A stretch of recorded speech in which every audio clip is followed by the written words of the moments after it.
Achilles was born into extraordinary circumstances, and even before his entry into the world, prophecies and divine interventions shaped his destiny. His father, Peleus, was a mortal king of the Myrmidons, renowned for his courage and leadership. His mother, Thetis, was a sea nymph, a nereid whose beauty and divine nature set her apart from other women of the age. The union between Peleus and Thetis itself came about through the will of the gods, for powerful deities like Zeus had once taken an interest in Thetis, but were deterred by oracles that warned her child would surpass the father's power. As a result, Thetis was wed to the mortal Peleus, granting him glory and eventually a son who would be the most formidable Greek warrior of his time. From the earliest days of Achilles' life, Thetis strove to protect him from any harm. One of the more famous legends recounts how Thetis dipped him in the sacred waters of the river Styx, believed to bestow invulnerability. She held him by his heel, and since the water did not touch that part of his body, it remained vulnerable. Others whispered that she tried to burn away his mortality in a secret ritual, but Peleus prevented her from completing this, misunderstanding her intent.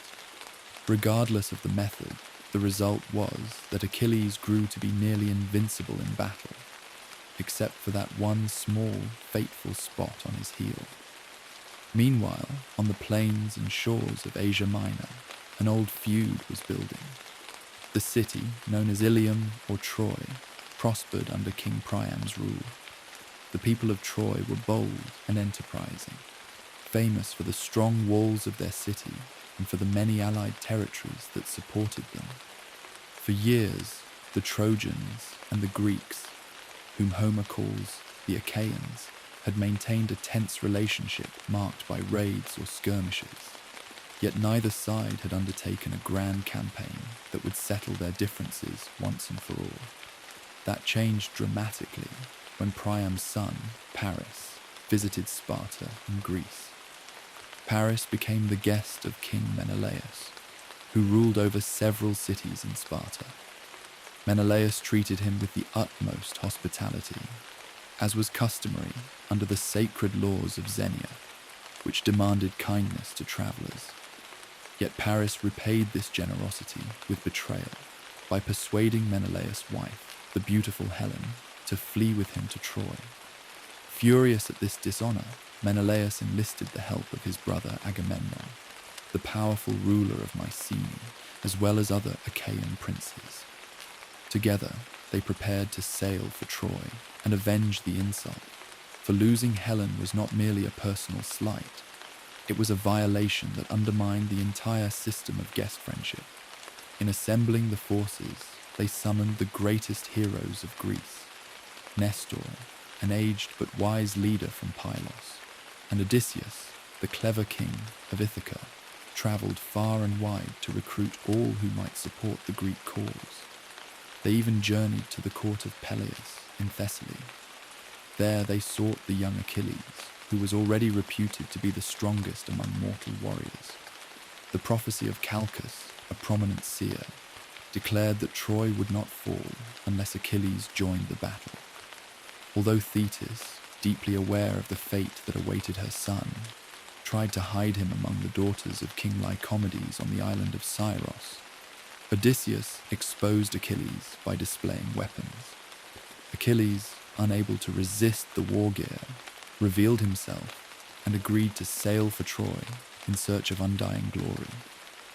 The Greek forces gathered at Aulis, but they found themselves unable to set sail due to unfavorable winds. The seer Calchas explained that Artemis was angry at Agamemnon, and only the sacrifice of his daughter Iphigenia would appease the goddess. Agamemnon reluctantly agreed to the ritual. At the last moment, Artemis replaced Iphigenia with a sacrificial animal and transported the maiden safely away.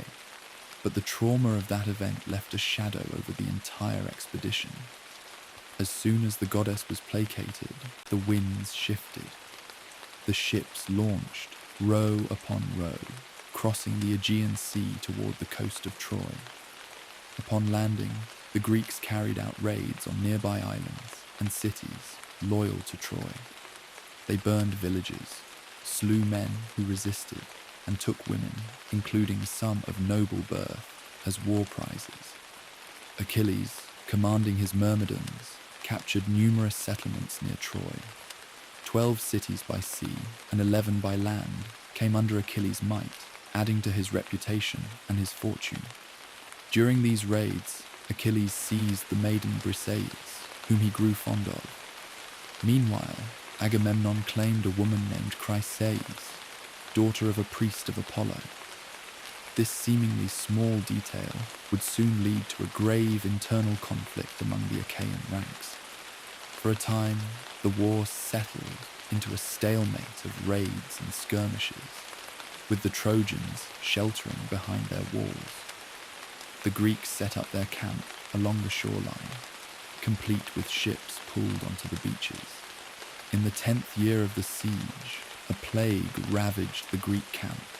Calchas, the seer, declared that Apollo was punishing them because Agamemnon had refused to return Chryseis to her father. Under pressure, Agamemnon begrudgingly sent her back to appease Apollo, but demanded compensation for the loss of his prize. He insisted on taking Briseis from Achilles to make up for losing Chryseis. This affront to Achilles' honor was a pivotal moment. Achilles felt betrayed by Agamemnon, who not only denied him the glory and rightful spoils of war, but also made a public mockery of them. In a fury, Achilles announced his withdrawal from battle and vowed that the Greeks would learn how badly they needed his strength. Despite the pleas of other leaders, he stood firm, even praying to his mother, Thetis, to intercede with Zeus to bring about a Trojan victory, until the Greeks recognized his indispensable worth. Zeus, swayed by Thetis's tears, agreed. From that moment, the tides of war began to favor the Trojans. Without Achilles on the battlefield, heroes like Diomedes and the two Ajaxes tried to rally the Greeks. Diomedes, favored by Athena, managed a spectacular show of valor, wounding even Aphrodite in his zeal. Yet Mars, also known as Ares, aided the Trojans, so the balance of power shifted constantly. Meanwhile, Agamemnon attempted to bolster morale with speeches and reorganizing the troops, but the Trojan champion, Hector, Priam's most valiant son, proved unstoppable. Hector, spurred on by his duty to defend Troy and by the prophecies foretelling that Achilles was absent, led daring assaults that pushed the Greeks back toward their ships. Diplomatic efforts followed. Agamemnon realized that Achilles' withdrawal was disastrous for the entire expedition. He sent an embassy to Achilles, bearing gifts, and offered to return Briseis unharmed. The ambassadors included Odysseus, the wise strategist, and Phoenix, a mentor figure to Achilles, as well as Ajax. Each pleaded with Achilles, reminding him of the honor he could still claim and the pity owed to his fellow Greeks who needed him. But Achilles, his pride wounded, refused to relent. He declared that no riches or pleas could make him forget the insult done to him. As the battle escalated, the Trojans reached the Greek fortifications and threatened to burn the ships. Among the Greeks, morale was low. Patroclus, Achilles' closest companion and dear friend, saw the pressing danger. He convinced Achilles to at least let him wear his armor and lead the Myrmidons into battle. Achilles consented, but warned Patroclus not to push too far toward the walls of Troy. Patroclus, fired with the desire to save the Greek camp, disregarded this caution. He drove the Trojans back from the ships, slaying many, including Sarpedon, a son of Zeus. Yet as he pressed on, he encountered Hector. Mistaking Patroclus for Achilles, Hector engaged him in fierce combat and struck him down. The death of Patroclus shattered Achilles' resolve to remain aloof. Overcome with grief and guilt, he roared in anguish and swore vengeance upon Hector and the Trojans. Thetis returned to her son's side, comforting him and helping secure from Hephaestus a new set of splendid armor, including a shield whose artistry depicted the entire world's life and events.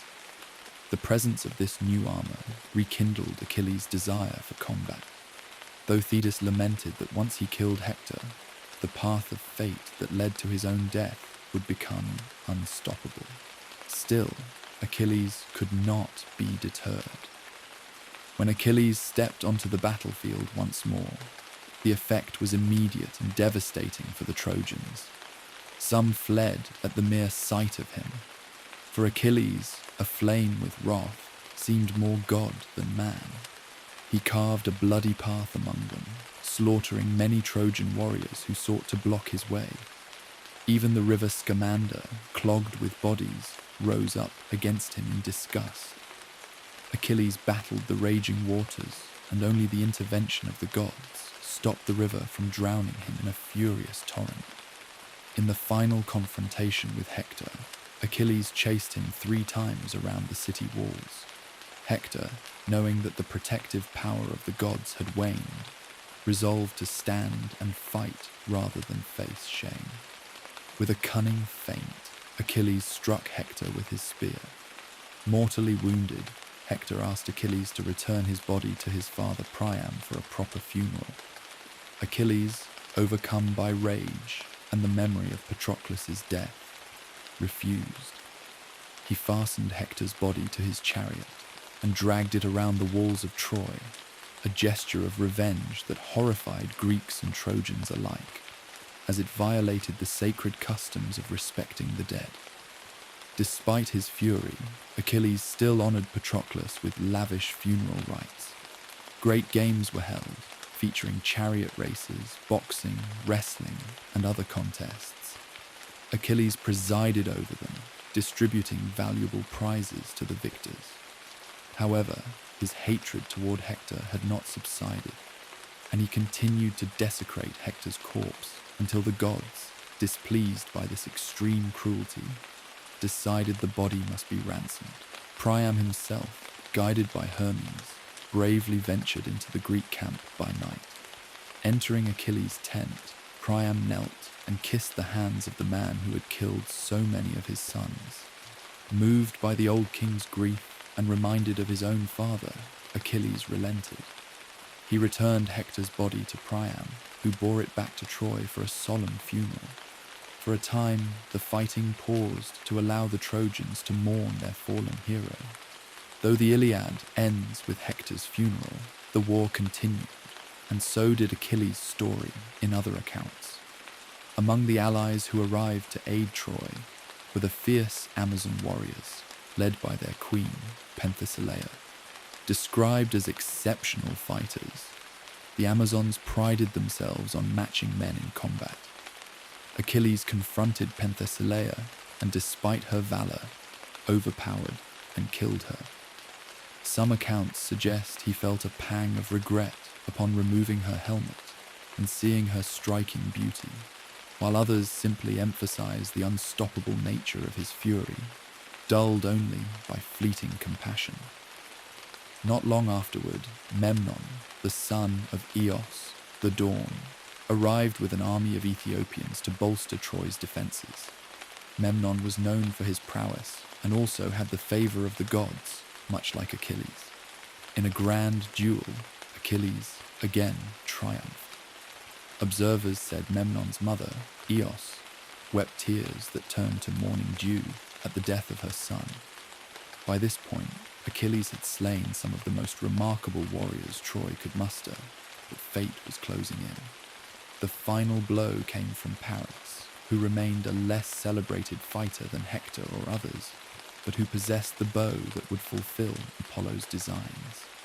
While Achilles pressed too close to the Scaean gates or advanced near Trojan archers, an arrow guided by Apollo struck him in the heel, the one place Thetis had failed to protect. The arrow's wound proved lethal. Different versions describe how it transpired. Some say the arrow was poisoned. Others say the god directed the shot to ensure it struck true. but all agree that Achilles fell from that single piercing blow. When Achilles breathed his last, the Greeks realized the magnitude of their loss. His presence alone had kept many from despair.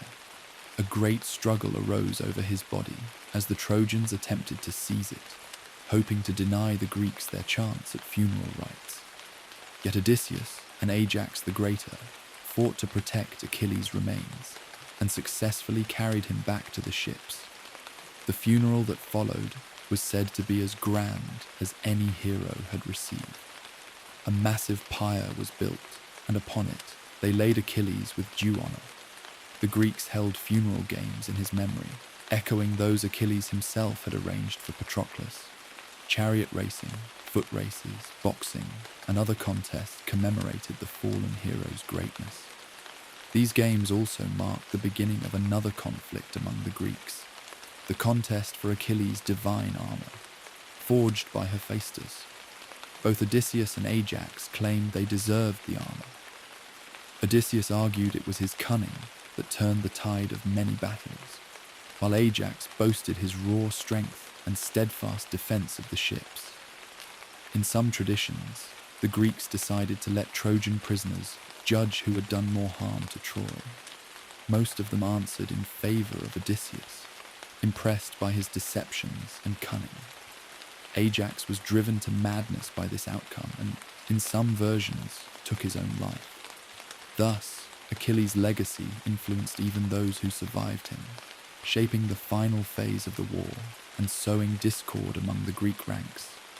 The fall of Troy itself is usually attributed to Odysseus' Trojan horse stratagem, not directly involving Achilles because he had already perished. Nevertheless, it was commonly believed that without Achilles' earlier deeds, his slaying of Hector and elimination of so many Trojan allies, Troy's downfall would never have been possible. Achilles' own son, Neoptolemus, also known as Pyrrhus, entered the war in its final stages, further fulfilling the prophecy that the city would not fall without Achilles' bloodline present. Neoptolemus proved ruthless, killing King Priam at the altar of Zeus as the city burned. This savage act only underscored the resonating presence of Achilles through his offspring, even in his absence. After the war, Greek storytellers recounted how Achilles' spirit lingered. Some believed he inhabited the White Island, a mythical realm at the mouth of the Danube, where favored heroes found respite. Others claimed he joined the pantheon of semi-divine figures, or that he was reunited with Patroclus in death, living out eternity alongside his cherished friend. Poets and historians, from Homer to the later chroniclers, constantly revisited his myth, weaving variations on his wrath, his compassion, and his unyielding pursuit of glory. Within the broader tapestry of Greek heroic sagas, Achilles became an archetype of the warrior undone by pride and destiny. His refusal to heed reason during his quarrel with Agamemnon highlighted the tension between personal honor and collective welfare. His unstoppable rage on the battlefield demonstrated both the terror of war and the high cost of revenge. In social terms, Achilles' story underscored the Greek ideals of kleos, fame, and arete, excellence, along with the fragility of human life, even for one favored by the gods. Throughout the centuries, dramatists and philosophers grappled with the moral implications of Achilles' behavior. Some found him too cruel in his treatment of Hector's corpse, while others saw in him the embodiment of the unstoppable warrior spirit that the Greeks admired and feared. In reading or listening to Achilles' story, modern audiences encounter a blend of myth and possible historical memory. The Trojan War, long considered a legend, has some archaeological grounding at the site of Hisarlik in modern Turkey, where layers of destruction hint at a conflict that could align with aspects of Homer's epics. Yet Achilles himself looms larger than any history can confirm, living perpetually in the realm of the mythic and symbolic. Much of Achilles' grandeur, of course, comes from Homer's portrayal of him as the central figure in the Iliad. The poem opens by invoking the wrath of Achilles, signaling that everything else to follow, the fortunes of heroes on both sides, the interventions of gods, the fall of cherished warriors, flows from Achilles' anger and the consequences of slighting his honor. Even the Trojan perspective in the poem is inevitably colored by Achilles' presence, whether active in their midst or brooding in his tent. When he was absent, hope glimmered for Troy. When he returned, despair descended as unstoppable slaughter erupted. This dual role as both the cause of Greek misery and the ultimate champion for their victory marks Achilles as a paradoxical figure. From a narrative standpoint, Achilles offers a full range of human emotion: love, rage, grief, pity, and regret.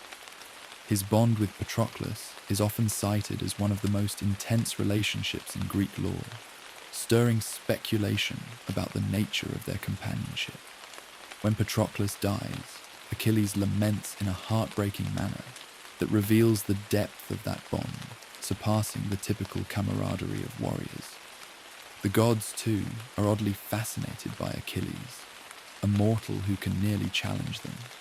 Aphrodite, Apollo, Athena, and Zeus himself watch or intervene, ensuring that Achilles' fate remains the central pivot of the war.